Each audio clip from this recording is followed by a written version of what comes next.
Have you ever noticed that thinking harder doesn't always make things clearer?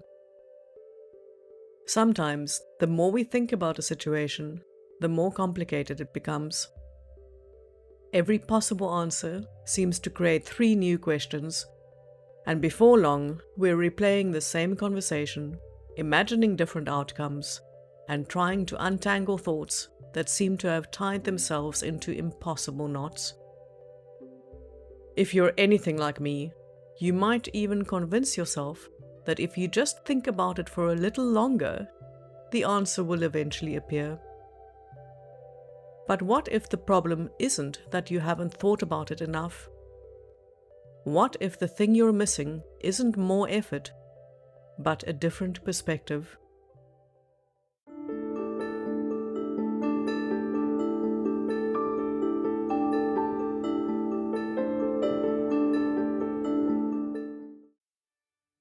Hello, witches and magical souls, and welcome to Wayward Witchery. I am Pandora Darkmoon, tarot reader, witchcraft mentor, and lifelong witch.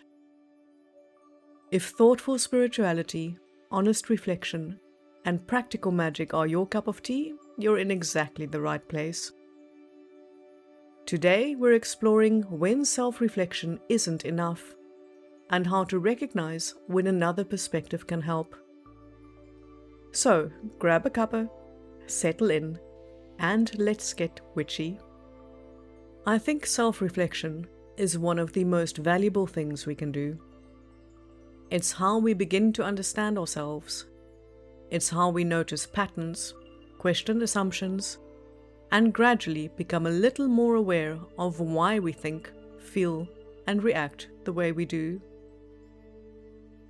In many ways, it's one of the greatest gifts we can give ourselves. But I also think something rather interesting happens when we become good at self-reflection. Sometimes we start believing we should be able to solve everything on our own. We tell ourselves things like, "I just need to think this through properly," or "I'm obviously missing something. I'll keep looking." Or perhaps the most familiar one of all, "I should know what to do by now." It's such an understandable way to think. After all, nobody knows your life better than you do. Nobody else has lived your experiences or understands your hopes, your fears, or all the little moments that have shaped who you are. So surely you are the best person to figure things out. Aren't you? Well, yes. And no. Because there's something rather curious about being human. We are brilliant at seeing some things, and almost completely blind to others. Not because we're unintelligent, not because we're doing anything wrong, simply because we're standing inside our own lives. Imagine trying to read the label on the outside of a jar while you are trapped inside it. No matter how intelligent you are, or how long you stare at it, there are simply some angles you cannot see from where you are standing. And I think life can be a little like that sometimes. Sometimes we don't need another answer. We need another angle. I used to think that experience would eventually lead to certainty. That if I kept learning, asking questions, and exploring, I'd eventually arrive at a point where everything would make sense. These days, I'm not so sure. If anything, experience has had the opposite effect. It's taught me how wonderfully complicated people are. And it's shown me that there are very few situations with one neat, perfect answer. And perhaps most importantly, it's taught me that asking a better question is often far more valuable than rushing towards an answer. I think curiosity is one of the most underrated qualities we can cultivate. Not curiosity in the sense of collecting random facts, but curiosity about ourselves. Curiosity that says, I wonder why this situation keeps bothering me, or why do I keep ending up in the same place? Or even, what if the story I've been telling myself isn't the only way of looking at this? Those questions create space, and space is where new perspectives often begin to appear. The difficulty is that it's surprisingly easy for curiosity to quietly turn into something else. Without even noticing, our thoughtful reflection can become endless analysis. Instead of opening doors, our thoughts begin circling the same rooms. Instead of finding clarity, we simply become more tangled. And because we're still thinking, it feels as though we're making progress. But thinking and moving forward are not always the same thing. Sometimes the kindest thing we can do for ourselves isn't to keep searching for the perfect answer. Sometimes it's simply to recognize that we've reached the edge of what our current perspective can show us. And that is not failure. It's part of being human. I think it's worth making an important distinction here. Reflection and rumination can look remarkably similar from the outside. Both involve thinking. Both involve asking questions. Both involve trying to understand ourselves and our lives. But underneath, they are very different experiences. Reflection has a sense of movement. It might not be quick, and it isn't always comfortable, but little by little, we begin noticing something new, a pattern, a possibility, a question you've never considered before. There's a feeling that the conversation is evolving. Rumination, on the other hand, feels more like walking around in circles. You visit the same thoughts over and over again. You replay conversations. You imagine different versions of the past. You rehearse possible futures. And somehow, despite investing hours of thought, you don't feel any closer to understanding what to do next. If anything, you feel more exhausted than when you started. I think many thoughtful people fall into this trap precisely because they care so much about getting things right. We tell ourselves that if we just keep analyzing the situation, eventually we'll discover the missing piece. But sometimes there isn't a missing piece. Sometimes we're simply looking at the same puzzle from the same angle over and over and over again. No amount of staring changes the view. A different perspective does. And I think that's one of the hardest lessons to learn. Because asking for another perspective can feel strangely uncomfortable. It can almost feel like admitting defeat, as though we're saying, I couldn't figure this out by myself. But I've never really seen it that way. In fact, I think the opposite is true. Seeing another perspective often requires quite a bit of courage. It means accepting that however intelligent, experienced, or self-aware we are, there may still be something we simply cannot see from where we are standing. That isn't weakness, it's reality. After all, none of us experiences life objectively. Every single one of us is looking through a lens shaped by our upbringing, our experiences, our beliefs, our fears, our hopes, and all the stories we've collected along the way. Those stories are incredibly useful, but they're also incomplete.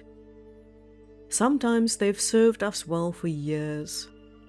Sometimes they've quietly expired without us noticing. And because those stories are so familiar, we don't always realize we're still looking through them. There is where perspective becomes so valuable. Not because somebody else knows your life better than you do. They don't. And I would be deeply suspicious of anyone who claimed they did. A good guide isn't there to replace your own judgment. They are there to help you notice something you couldn't quite see by yourself. Sometimes that happens because they ask a question you've never thought to ask. Sometimes it's because they notice a pattern you've become so used to that you've stopped seeing it. And sometimes simply saying your thoughts out loud is enough.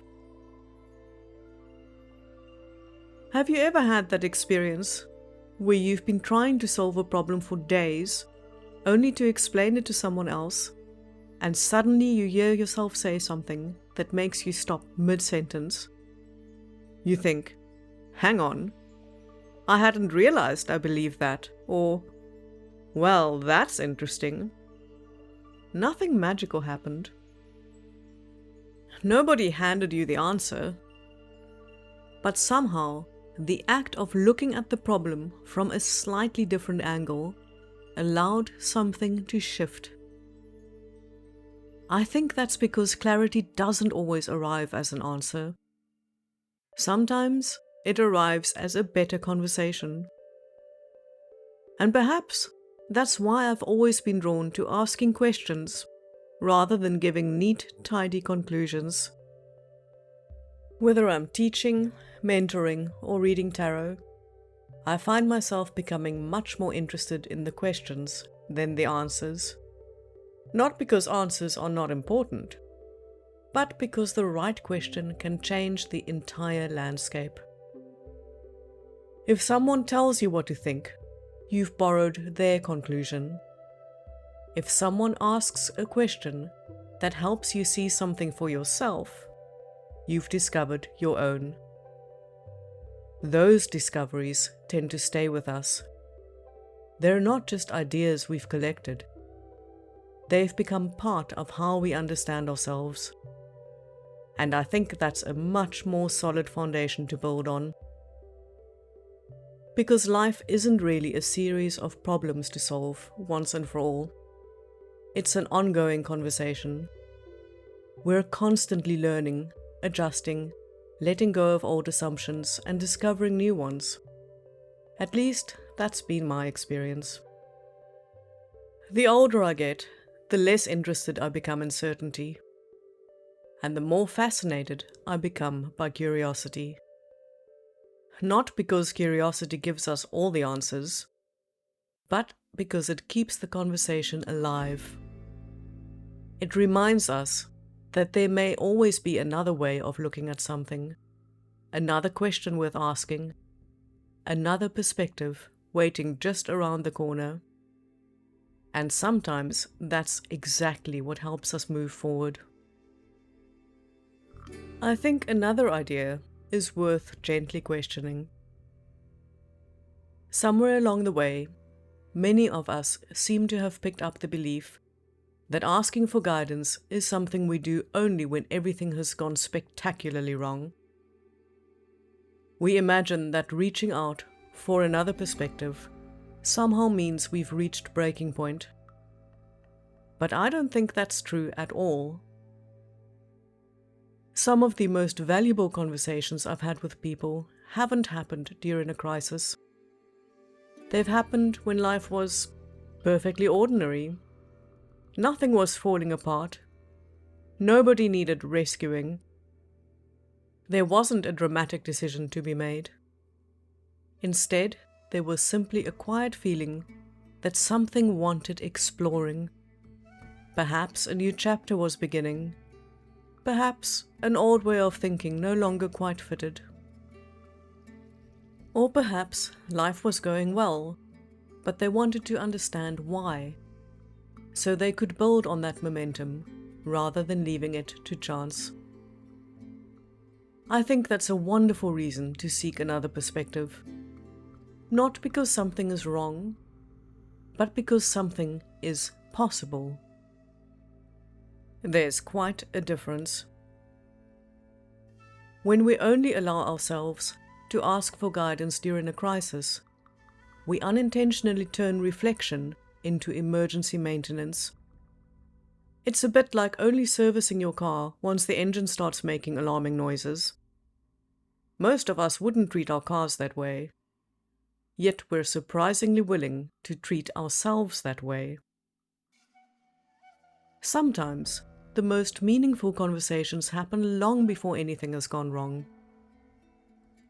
They help us to notice strengths we've overlooked, patterns that are quietly changing, opportunities we've been walking straight past, or simply remind us to appreciate how far we've already come. I think growth deserves our attention just as much as struggle does. In fact, I'd argue it deserves more. There's something else I've noticed over the years. Sometimes people hesitate because they feel that if they book a reading or seek guidance in any form, it has to be their one chance to solve everything. As though 60 minutes should somehow untangle years of experience, questions, habits, and hopes. That's an enormous amount of pressure to place on yourself. And honestly, that's not how growth works. Growth is seldom one enormous revelation that changes everything overnight. It's usually much quieter than that. One insight that leads to another. One question that opens the door to the next. One tiny shift that changes how we approach the following week, or month, or year. Looking back, those tiny shifts can transform our lives. But living through them often feels surprisingly ordinary. Sometimes I think we underestimate the value of a strong foundation. If you've ever learned a new skill, you'll know that nobody expects to master it in one lesson. You don't sit down at a piano for the first time, expecting to play a concerto by the end of the afternoon. You begin with the basics. You learn where your hands belong. You become familiar with the instrument. And from that foundation, everything else gradually becomes possible. Personal growth is not so different. You don't have to understand your entire life today. You don't need every answer before taking the next step. You don't need to solve every question before you are allowed to move forward. Often, the most valuable thing we can do is simply become a little more aware than we were yesterday. That's enough. Because awareness has a curious habit of changing what we notice next. And what we notice next often changes the choices we make. Those choices slowly become habits. And those habits quietly shape our lives. It's seldom really dramatic, but it is powerful. I also think this takes some of the pressure off guidance itself. Whether that's a tarot reading, a mentoring session, a thoughtful conversation with someone you trust, or simply giving yourself space to think differently. The goal is never to leave with every answer. It's to leave seeing your own path a little more clearly than when you arrived. Sometimes one new perspective is all we need. Not because it finishes the journey, but because it helps us recognize where the next few steps might be. And perhaps that's all any of us really need. Not the entire map. Just enough clarity to keep walking. So perhaps then, the question is not, when should I ask for guidance? Perhaps the better question is, how do I recognize when another perspective might help? I don't think there's one perfect answer, but over the years, I've noticed a few gentle signs. Sometimes it's when you realize you've been asking yourself the same question for weeks, and your thoughts no longer seem to be taking you anywhere new. Sometimes it's when you notice you're becoming more confused, not less, despite all the thinking you've been doing. Sometimes it's when you find yourself explaining the same situation to different people, quietly hoping someone might notice something you've missed. And sometimes it's much simpler than that. Sometimes there's just a quiet sense of curiosity, a feeling that something is shifting beneath the surface. Not a crisis, not an emergency, just the feeling that you're ready to understand yourself a little more deeply. I think that's reason enough. The important thing isn't whether your question sounds big enough. It's whether exploring it might help you live a little more intentionally afterwards. Sometimes the smallest questions lead to the biggest changes. And sometimes the biggest questions begin with something that seems almost insignificant, a passing thought, a recurring feeling, a sentence you can't quite shake. Curiosity has a funny way of beginning with a whisper. The other thing I would gently encourage is this. Don't judge yourself for reaching the end of your own perspective. None of us can see everything. None of us is meant to. We all have blind spots. We all have assumptions we don't realize we're making. We all occasionally need somebody or something to help us look from a different angle. That's not a weakness. It's simply part of being human. And perhaps that's one of the reasons I enjoy this work so much. Not because I believe I have special answers that nobody else possesses, but because I love watching the moment when somebody suddenly sees something differently. Sometimes it's a pattern they've been carrying for years. Sometimes it's a strength they've forgotten they have. Sometimes it's a possibility they'd never considered. The smile that follows is almost always the same. Not because every problem has disappeared, but because the path ahead suddenly feels less tangled. To me, that's what good guidance has always been about. Not telling people what to do, not creating dependence, not pretending to know the future, simply offering another perspective, and trusting that the person sitting opposite me is perfectly capable of deciding what to do with it. If another perspective helps you see more clearly, wonderful. If it doesn't, that's useful information too. The point isn't to hand your judgment to somebody else. It's to strengthen your own. Because ultimately, your life belongs to you. Your choices belong to you. Your journey belongs to you, and guidance worth receiving should leave you feeling more connected to your own judgment, not less. So if today's conversation has left you with more questions than answers, I think that's perfectly alright. In fact, I'd quietly argue that's often where the most interesting journeys begin. Perhaps one of those questions will stay with you for a while.